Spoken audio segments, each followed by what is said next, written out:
Salam alaikum, je vais faire cette story sorcellerie depuis une semaine. Je me suis dit je le fais pas, je le fais pas. Décidément je me suis dit, vu que cette personne elle veut pas arrêter de me faire de la sorcellerie, alors on va le faire. Voilà. Il faut afficher ces sorcières et ces sorciers qui tombent dans la sorcellerie par jalousie pour nous anéantir. On ne sait pas pourquoi. Je sais pas pourquoi ces gens qui touchent à la sorcellerie, ils veulent nous anéantir. Ils sont envieux. C'est un truc de fou. Il n'y a pas la crainte d'Allah. Donc, moi, je vais vous raconter mon expérience avec cette folle qui m'a ensorcelée depuis mes 18 ans. Aujourd'hui, j'en ai 40 et elle arrête toujours pas. Il faut savoir que c'est mon ex-belle-sœur, c'est la sœur de mon ex-mari. Moi, à l'époque, j'avais 18 ans, elle avait la trentaine. Et je vais vous raconter mon histoire. Donc je rencontre mon ex-mari en 2003. J'étais avec mon fils qui n'est pas le sien. J'étais avec mon fils, il avait 6 mois. J'avais 18 ans. J'habitais chez une amie à moi. C'est la mère de ma copine qui m'hébergeait. Du coup, j'ai rencontré mon ex-mari. On s'est parlé pendant, je dirais août, en septembre, on a fait le halal. Mais vous allez comprendre comment le halal s'est passé et tout le reste. En fait, je parlais avec lui. C'était sans plus, vraiment. On se parlait et voilà. Et du coup, en fait, il me disait tout le temps, tu veux pas te marier? Pourquoi tu veux pas te marier? Il faut qu'on se marie. Moi, j'ai pas de papier. Il faut qu'on se marie. J'ai pas de papier. Moi, à tout prix, la police, ça peut me prendre. Il faut qu'on se marie. Moi, à chaque fois, je disais non, je suis pas prête. Du coup, un jour, il devait aller chez sa tante, sa cousine, je sais pas, en tout cas c'est une vieille, je sais pas si c'est sa tante ou sa cousine, des fois il dit sa tante, des fois sa cousine, bref. Un jour, il décide, il me dit, vu qu'on est ensemble, genre j'étais dans la voiture avec lui, il me dit, monte avec moi, je vais aller voir ma tante. Et moi je lui dis non, je reste dans la voiture, tranquille. Du coup il monte, et moi je reste dans la voiture. Il me dit monte avec moi chez ma tante et tout ça. Je lui dis non, je préfère rester dans la voiture.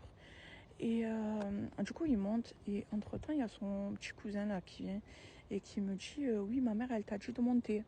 Moi, je dis au petit, je lui dis dis à ta mère que vas-y, je monte pas, je reste dans la voiture. Et le petit, il remonte dire ça à sa mère, il revient. Il est venu 4-5 fois comme ça, le petit. À un moment donné, j'ai abandonné, je me suis dit, bon, vas-y, je vais monter. Quand je suis montée chez elle, Selem à tout le monde, quand je suis montée chez elle, il faut savoir que dans la cuisine, mon assiette était déjà prête. Depuis. C'est-à-dire qu'elle ne m'a pas servi comme ça. L'assiette était déjà prête. Et il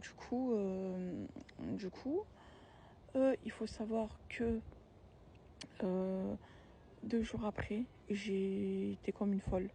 Je voulais me marier avec lui à tout prix. Alors que juste avant, je ne voulais pas. Ensuite, j'ai dit à la mère de ma copine, il faut ma carte d'identité, je veux me marier avec lui, je l'aime. Et la mère de ma copine, vu que c'est une arabe, elle connaît bien, elle m'a dit, il t'a fait un truc, je vois pas qu'il t'a fait un truc. J'ai dit non, il m'a rien fait, vous voyez pas que je l'aime. Donc j'ai pris toutes mes affaires, j'ai pris mes papiers, et du coup, on est parti, lui et moi, on avait fait le halal, et je suis restée avec lui. Je suis restée avec lui dans le studio avec mon fils. On est resté pas très longtemps parce que entre temps on devait déménager. Donc du coup, entre temps, on est chez une de ses sœurs qui me détestait aussi, je ne sais pas pourquoi. Elle me détestait, elle pouvait pas me voir. Et du coup, voilà, on est resté quelques temps chez elle. Voilà, je savais que ça allait mal se passer, sauf avec la sorcière que vous voyez en photo. Au début, elle était super gentille. Voilà, elle rigolait. Elle était gentille, quelqu'un de normal. Il faut savoir que quand on habitait au premier studio, elle était avec nous parce qu'il m'a dit oui, j'aimerais que ma soeur reste avec nous parce qu'il faut savoir que elle était sans papier aussi. Et que, ouais, moi je me suis dit, ben vas-y, c'est comme ma grande soeur. J'avais 18 ans, elle a 30 ans. Je dis, ben vas-y, c'est pas grave, ça me dérange pas, c'est la famille. Elle reste avec nous. Du coup, le premier studio, elle était avec nous. Ensuite, on a habité chez une de ses sœurs pendant quelques temps, le temps de trouver un studio. On a trouvé un autre studio. Et du coup, elle y était pas. Mais elle venait. Elle grattait l'amitié, elle venait. Et du coup, les problèmes commencent. Les problèmes commencent, mais vous allez comprendre. Et j'espère que vous réussirez à me comprendre. Parce que voilà, j'ai jamais fait de story time. Ma façon de parler, je viens du sud. Donc peut-être que les gens vont dire oui, j'aime pas l'expression, j'aime pas la façon dont elle parle. Enfin bref, on s'en fout de ce que les gens pensent. Mais voilà, je préfère vous prévenir.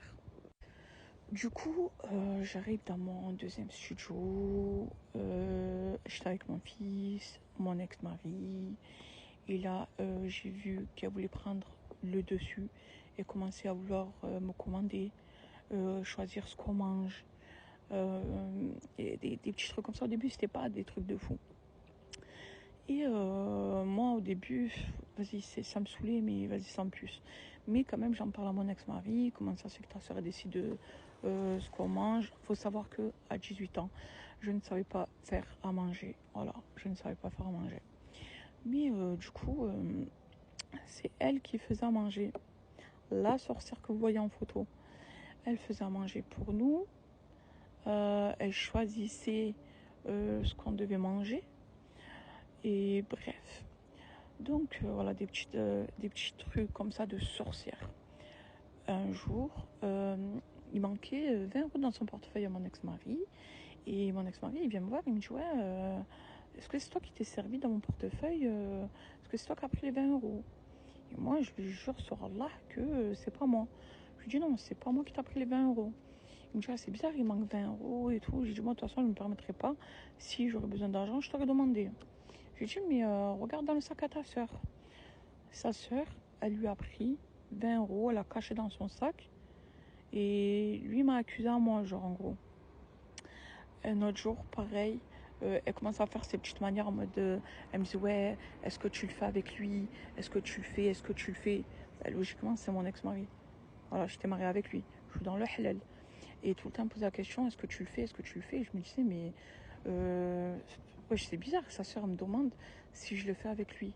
Et moi, je savais pas quoi répondre. Et du coup, je répondais pas à cette question. Un jour, on est en train de faire les courses, elle et moi, et mon ex-mari, il était derrière nous. Et elle me dit, ouais, est-ce que tu le fais avec lui? Tout le temps, me posait cette question, est-ce que tu le fais avec lui? Est-ce que tu le fais? Est-ce que tu le fais? Est-ce que tu le fais? Moi, pour moi, je trouvais ça grave bizarre qu'une sœur demande ça. J'ai jamais demandé ça aux ex de mes frères, moi. Enfin, aux femmes de mes frères. J'ai jamais demandé si elle le faisait avec mes frères. C'est un truc de fou. Bref, et du coup, je savais pas quoi répondre. Et du coup, j'ai appelé une de mes grandes sœurs. Et je lui ai dit, ouais, c'est bizarre. Sa sœur, elle me demande tout le temps si on le fait, lui et moi. Et elle me dit, ben, teste-la pour voir, tu vois. Et du coup, quand elle m'a reposé la question, elle m'a dit, ouais, est-ce que tu le fais? Est-ce que tu le fais? Est-ce que tu le fais? J'ai dit, ouais, je le fais 10 fois par jour. Et sa réaction, on était dans un magasin, sa réaction, elle a crié, elle m'a dit, mais non, c'est impossible. Lui, il me dit que non, vous le faites pas, nanana. Déjà, entre frères et sœurs, ils parlent de ça, c'est tarpin bizarre, tarpin chelou, tarpin sale. Et du coup, elle commence à crier dans le magasin et tout. Moi, je comprends pas sa réaction, je me dis, c'est bizarre, tu es chelou. Bref, entre-temps, du coup, moi, je voulais avoir des enfants. Logique, je me suis mariée, je voulais fonder une famille. J'avais mon fils qui était petit à l'époque, mais je me suis dit, pourquoi pas faire une petite soeur, un petit frère à mon fils.